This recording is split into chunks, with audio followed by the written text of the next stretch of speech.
Ever wonder how some people are using life insurance like a private bank? They're not just buying a death benefit. They're building powerful, tax-advantaged systems that grow their wealth, protect their families, and give them access to cash whenever they need it. It's called infinite banking, and today we're going under the hood. In this video, I'm breaking down exactly how high cash value policies are built. We'll look at the 5 key components that make or break an IBC policy: the base premium, paid-up additions, term rider, cash value mechanics, and what really makes a policy high cash value. Whether you're brand new to IBC or you've already started researching, this video will give you the clearest, most honest explanation you've seen yet. No fluff and no gimmicks. Put your hard hats on and let's get into it. When people first hear base premium, they immediately think of traditional insurance. You pay a premium every month and never see that money again. But in infinite banking, the base premium works very differently. The base premium is the foundation of your policy. It's what actually gives your whole life insurance contract its tax advantages and guarantees. It also funds the cash value floor, the stable, slow-growing part of your banking system. Most agents will either maximize the base premium for a larger commission or try to reduce the base premium as much as possible and dump everything into PUAs. But that's not always the best strategy because your base premium builds long-term strength into the policy. It allows you to grow uninterrupted compound interest and creates the structure that allows paid-up additions, the instant cash part of your policy, and riders to function properly. Think of it like this: your base premium is the concrete slab. Paid-up additions, or PUAs, and term riders are the framing and upgrades. If you build a luxury house on sand, it'll sink. The larger your base premium is, the stronger your policy's long-term performance, and the more potential for growth your policy will have. Now let's talk about how the base premium actually grows and what it gives you. Each time you pay your base premium, a portion of it goes toward building guaranteed cash value.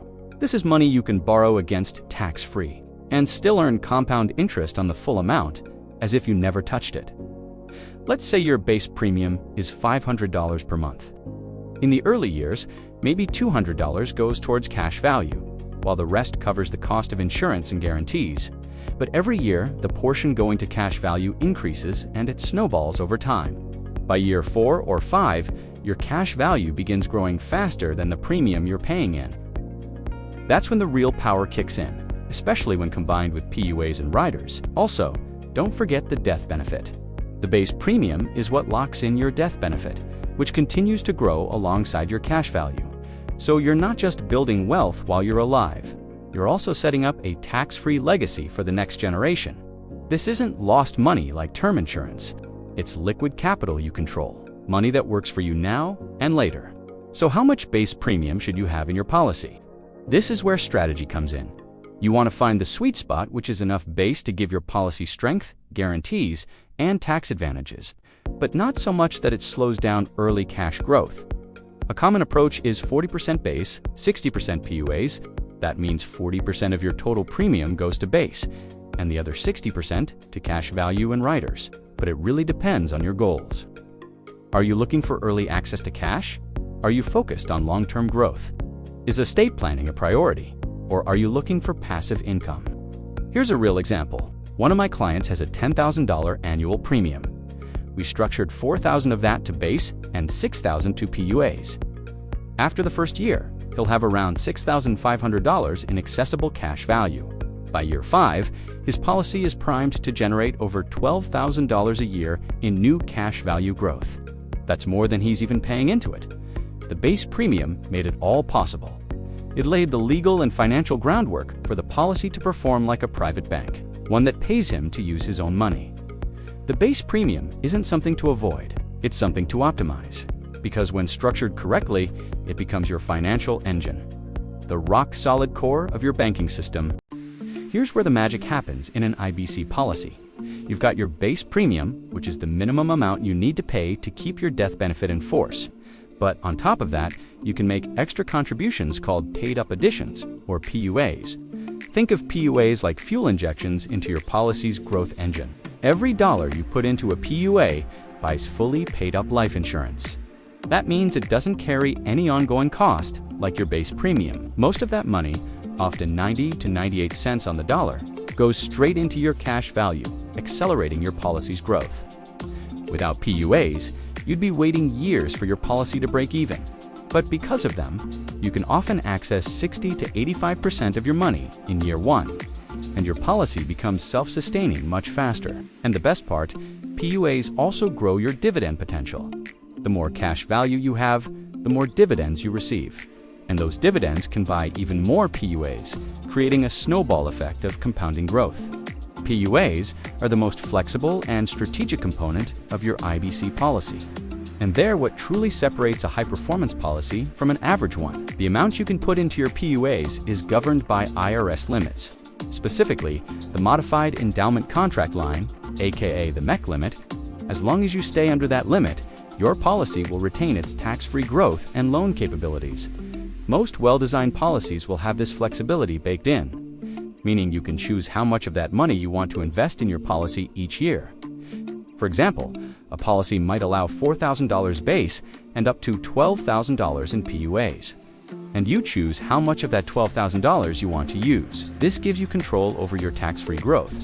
You can inject more capital in profitable years and pull back in leaner ones. It's like having a self-managed tax-free account that grows every year, whether or not you max it out. You can also structure your PUAs to be recurring or a one-time lump sum, whether it's an annual contribution, a quarterly injection, or a strategic deposit before a big investment. Your PUAs let you customize your policy to fit your life, and that's what makes IBC real. It's not just a theory. It's a flexible living asset that grows with you and for you. Here's what happens when you max out your PUA. Let's say you fund $20,000 per year into a policy. $6,000 goes to the base and $14,000 goes to your PUA. In year one, you might have $14,000 to $16,000 of accessible cash value. That's money you can borrow against right away to invest in real estate, to fund your business, or whatever you want. But here's where it gets really interesting. By year 5, your policy is generating over $25,000 per year in new cash value growth.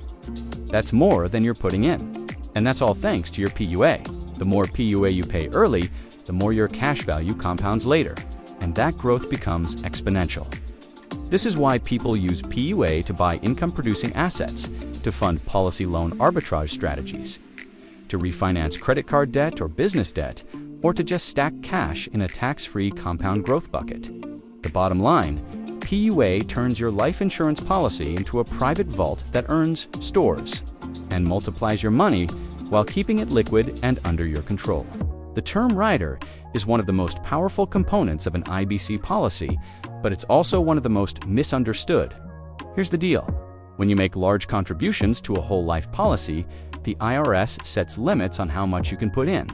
And if you go over those limits, your policy loses its tax advantages.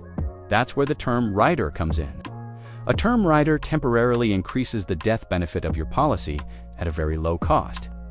And since the death benefit is what the IRS uses to calculate how much cash you can put into your policy, increasing the death benefit increases the IRS's limit, or the MEC limit. This allows you to stuff in even more money without triggering the MEC. Think of it like this. Adding a term rider is like opening the valve on a fire hose. You're paying pennies on the dollar for a massive increase in death benefit, which allows you to put more money into your policy and ultimately gives you more space to bank. This strategy is all about leveraging the term rider to unlock more space for cash value in your policy so you can bank more money, while still getting the death benefit you need. The term rider isn't just a one-time trick either. It's a dynamic lever you can use to customize your policy to your financial goals. Here's how it works strategically. Let's say you want to fund $20,000 per year into your policy. But without a term rider, the MEC limit only allows for $12,000. By adding a level term rider, say for an additional $500,000 in temporary death benefit, you might be able to increase your MEC limit enough to legally contribute that full $20,000. And since term insurance is low cost, you're not sacrificing efficiency to do it. You also get flexibility. Many riders allow you to reduce or drop the term coverage over time as your PUAs grow, so you're not stuck with it forever. You use it while it's needed and then phase it out. It's also ideal for starting with a small base premium and scaling up. Want to start lean and perhaps add more later as your income increases? The term rider lets you do that without rebuilding your policy from scratch, because you can convert it into more whole life in the first 7 or 8 years of your policy. It's like scaffolding. It helps you build higher and faster. Then you remove it once the structure is strong enough on its own. Let's look at how the term rider performs in the real world. I worked with a client who wanted to put $50,000 a year into a policy. Without a term rider, the most she could contribute was $22,000 a year, because the MEC limit was capping her at that amount. So we added a low-cost term rider to her policy, got her full $50,000 approved, and still avoided triggering a MEC. By the end of the first year, she'll have over $40,000 in accessible cash value, and by year 4, her policy will be adding more value each year in interest growth than she is putting in. That's the power of compounding. Plus, with a term rider, you get to that break-even point much faster. So your timeline to start seeing those benefits is accelerated. And once you get there, your cash flow potential scales dramatically. Not to mention, if you're using your policy for things like real estate investing, debt consolidation, or business capital, the term rider gives you the space to do that without any tax penalties. So it's not about having more insurance, it's about controlling more capital faster. And the term rider is going to help you do that. Cash value is the living, breathing core of your IBC policy. It's not just a number on a ledger. It's the accessible liquid asset that builds up inside your policy over time. Think of it as your own private bank account that grows alongside the life insurance component. Now, unlike a traditional savings account, this value doesn't just sit there. It grows tax-deferred and compounds year over year. It's fueled by your premium payments, especially the portion directed towards PUAs. And by dividends, if you're with a mutual insurance company. Which, if you're working with an agent who knows what they're doing, you absolutely should be. Here's where it gets powerful. This cash value is yours to access and use while you're alive. You don't have to wait until retirement. You don't have to qualify with a bank. And you don't have to worry about penalties or taxes when you take a loan against it. So how do you actually use your cash value? You don't withdraw it, you borrow against it. And here's why that's important. Your money continues to grow inside the policy even while you're using the loan elsewhere. When you take a loan, you're not emptying the tank, you're leveraging it. The insurance company lends you their money using your cash value as collateral. Meanwhile, your full balance keeps earning interest and dividends as if you never touched it because, in reality, you never did. This is the magic of uninterrupted compound growth. There's no credit check, no loan officer, no approval process. It's automatic. And unlike a bank loan, there's no rigid repayment schedule. You decide when and how to repay it, or whether you want to repay it at all. Now let's talk about loan interest. Yes, you do pay interest on policy loans, but here's the key. It's interest you're paying to the insurance company that you're part owner of, not a bank. And remember, your full cash value is still growing behind the scenes, building its own interest undisturbed. This creates a spread opportunity, or what's called arbitrage. Let's say your policy is growing at a conservative 6% and your loan interest is 5%. That small difference may not seem like much, but when compounded over decades, and especially when loans are used for investing or business, it becomes massive. Also, the interest doesn't compound against you like it does with credit cards. You can pay it back on your terms, pause if needed, or even let the death benefit eventually settle the loan and any interest owed. Used correctly, this is not debt, it's controlled capital. Not all whole life policies are created equal. If you walk into a typical insurance office and say you want one, odds are they're going to build it for you with a massive death benefit. But that's not what infinite banking is about. When we talk about infinite banking, we're talking about a high cash value policy that is specifically engineered for liquidity, for growth, and for access, even in the early years. So it's built with a carefully portioned base premium. It has a hefty paid-up additions rider, which maximizes the cash flow, accessibility, and banking aspect of the policy, and often a term rider, if needed, allowing you to stuff in even more cash value, which is immediately accessible. You have a large death benefit that eventually pays out to your beneficiaries. But you also have a policy that is designed to give you access to the cash value in the early years, so that you can use it for whatever you need, whether it's for retirement, or for your kids' education, or just to leave a legacy for your family. This structure minimizes costs, maximizes early cash value, and ensures your money is working for you, not just sitting there funding a giant death benefit decades away. The Paid-Up Additions Rider, or PUA, is the propulsion in a high cash value policy. This is the portion of your premium that goes almost entirely toward building immediate cash value. Think of PUAs as turbocharging your policy. They allow you to build cash value faster, get stronger growth in year 1 and beyond, enjoy higher dividend performance over time. Instead of waiting years to access significant cash, the PUA rider helps you start borrowing and recycling capital almost right away. And here's the kicker. PUAs also increase your death benefit over time automatically. So while you're designing for cash value, you're also building long-term protection. This balance is what makes IBC work. Without a strong PUA structure, you're just holding an expensive savings account with slow growth. Let's talk about red flags and how to spot a fake infinite banking policy. First, look at the cash value. If it shows little to no cash value in the first 2 years, that's a red flag. That means it's probably designed for death benefit, not banking. A poorly built policy might have a high base premium and no or minimal PUAs, offer very little liquidity early on, or take 5 to 10 years to be able to take loans, like many IULs. Now compare that to a properly built IBC policy, where 50 to 70% of your first-year premium is accessible as cash value. PUAs are maxed out relative to your base premium, and you can borrow against it within 30 days of starting the policy. If you can't do that, it's not infinite banking. It's just life insurance. Do you have questions about whether your policy is truly an infinite banking policy? Leave them in the comments below.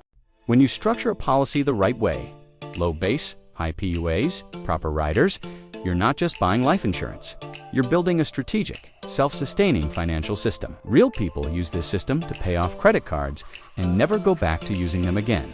Fund business expenses or payroll without touching their savings. Pay taxes and then recapture those payments into their own system.